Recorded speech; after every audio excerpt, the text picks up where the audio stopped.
제20회 하반기 신입사원 채용 동향 발표를 맡은 인크루트 브랜드 커뮤니케이션 팀장 정현우입니다.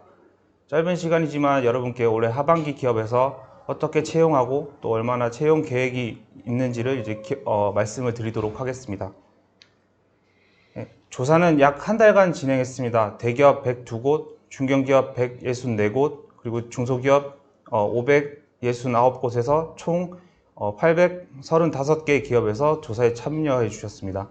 조사 방법은 온라인 설문과 전화를 통해서 병행 진행을 했습니다.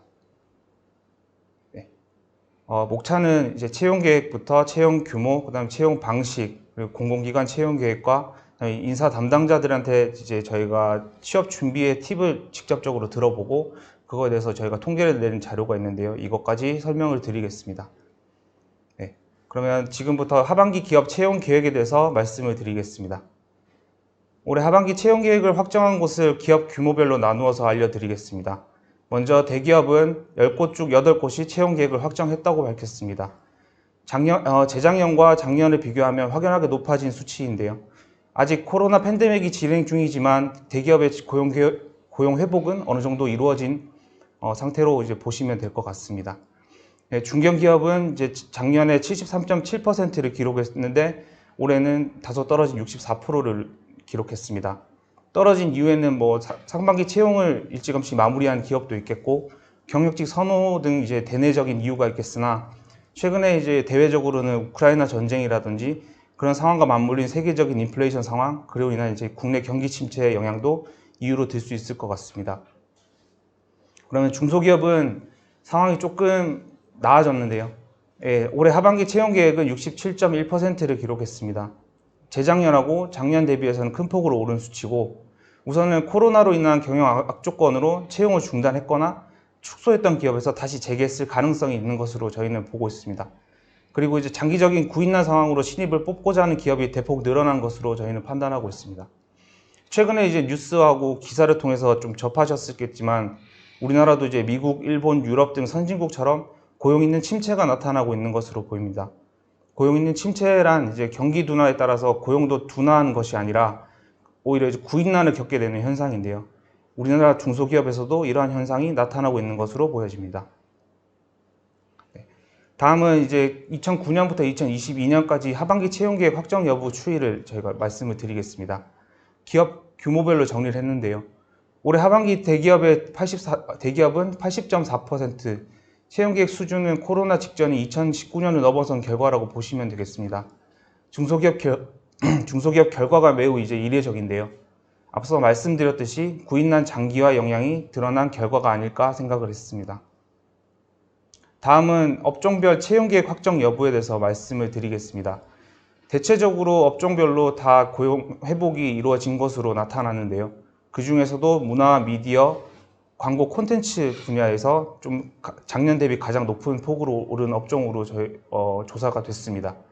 여러분도 체감하시겠지만 최근 OTT랑 이제 디지털 콘텐츠, MCN 산업이 크게 성장하고 있고 기존 기업을 비롯해서 신생 디지털 엔터테인먼트사와 콘텐츠 랩사 등 관련 기업에서 신입 채용을 하고 있는 기업이 많아진 것으로 보입니다.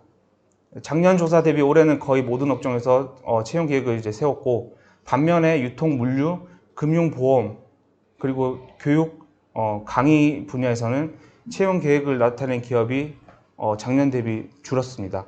특히 금융, 보험의 경우에는 채용 계획을 세운 곳이 계속 줄고 있는데 금융 관련 취업을 생각하시는 분이라면 이 부분을 참고하셔야 될 것 같습니다. 다음은 하반기 기업 채용 규모에 대해서 말씀을 드리겠습니다. 이번에는 기업에서 과연 얼마나 뽑는지에 대해서 저희가 말씀을 드리려고 합니다. 한 자릿수부터 세 자릿수까지 기업 규모별로 얼마나 뽑는지에 대해서 분석을 해봤는데요. 대기업은 한 자릿수가 38.5%로 전년 대비 7.9%포인트 늘었습니다. 반면 두 자릿수도 작년 대비해서 소폭 증가했지만 반면 세 자릿수가 많이 줄었고요. 15.2%포인트 빠진 올해 2.5%를 기록했습니다. 앞서 말씀드린 대로 대기업의 채용 계획은 80% 수준으로 높은 듯 보였으나 채용 규모 면에서는 한 자릿수 채용 증가, 세 자릿수 채용 감소를 보였습니다. 이유는 기업의 상황에 따라서 다를 수 있겠으나 저희가 봤을 때는 소규모 수시 채용의 영향이 좀 더 커 보입니다.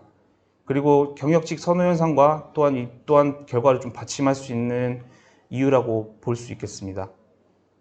이러한 상황은 중견기업과 중소기업에서도 비슷하게 나타나는데요. 중견기업도 한 자릿수 채용이 크게 늘었고 두 자릿수하고 세 자릿수 채용이 크게 줄었습니다. 중소기업도 한 자릿수 채용이 무려 95%였고 두 자릿수, 세 자릿수 채용은 떨어졌습니다. 기업 규모하고 관계없이 올해 하반기 한 자릿수 채용하는 기업이 훨씬 많아졌음을 결과를 통해 확인했습니다. 다음은 하반기 채용 방식에 대해서 말씀을 드리겠습니다. 올해 하반기에 정기 공채하고 수시 채용 중에서 어떤 방식을 택한다고 기업들은 말했을까요?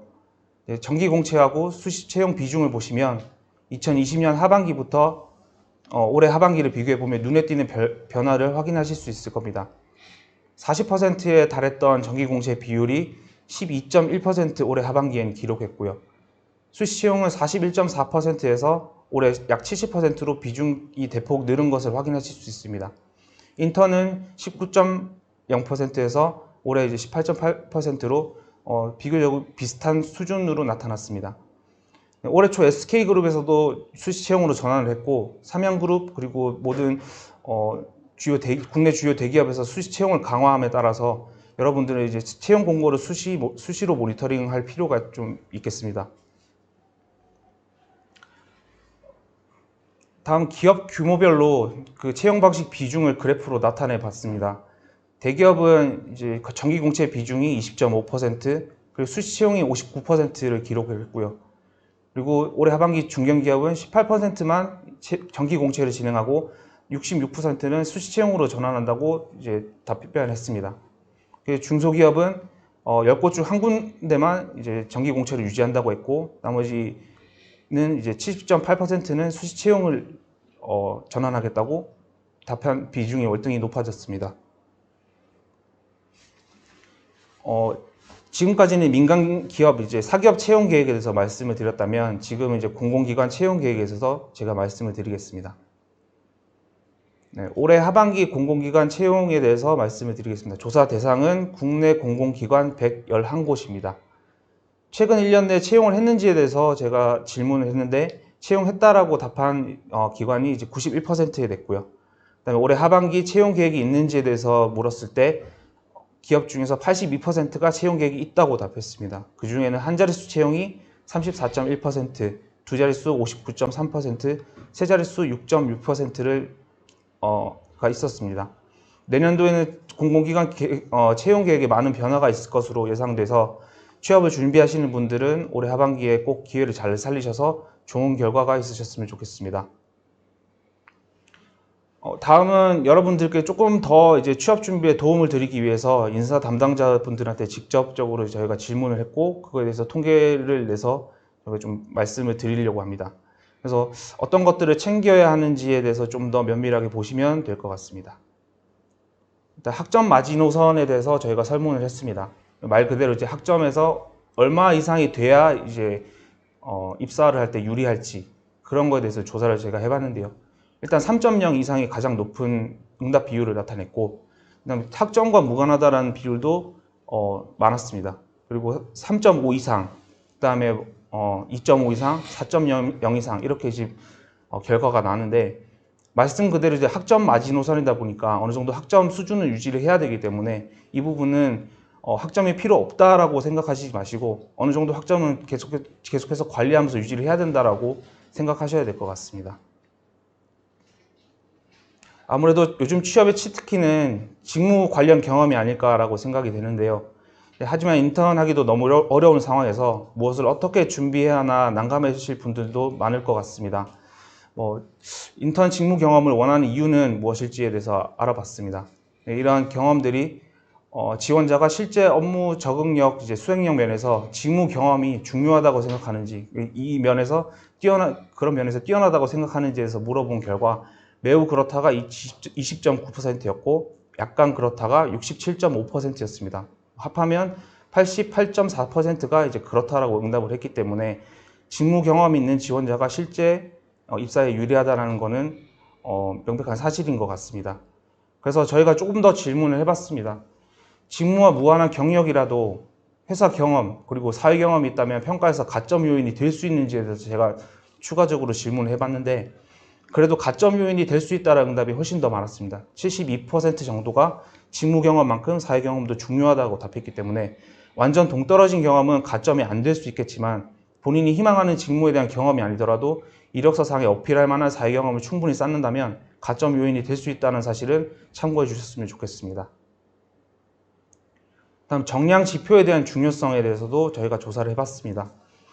수시 채용 확대로 토익 점수, 학력 등 정량 지표의 중요성이 예전보다 낮아졌다는 의견이 있는데 이에 대해 어떻게 생각하십니까? 라는 질문을 했을 때 중요성이 낮아졌다는 응답이 훨씬 더 많았습니다. 65%가 됐고 중요성이 낮아졌다는 응답이 65%, 여전히 중요하다는 응답이 35% 정도였습니다.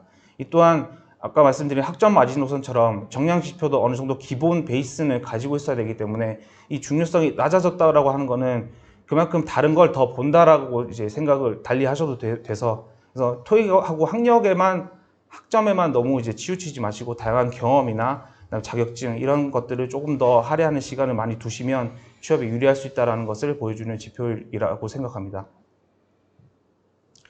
마지막으로 이제 신입 구직자가 챙겨야 될 가장 중요한 스펙에 대해서 무엇일지에 대해서 질문을 해봤습니다. 1위는 단연 인턴 경험이었고요. 하지만 앞서 말씀드린 것처럼 직무와 연관된 경험이 아닌 사회 경험도 가점 요인이 될 수 있다는 점을 참고해 주셨으면 좋겠습니다.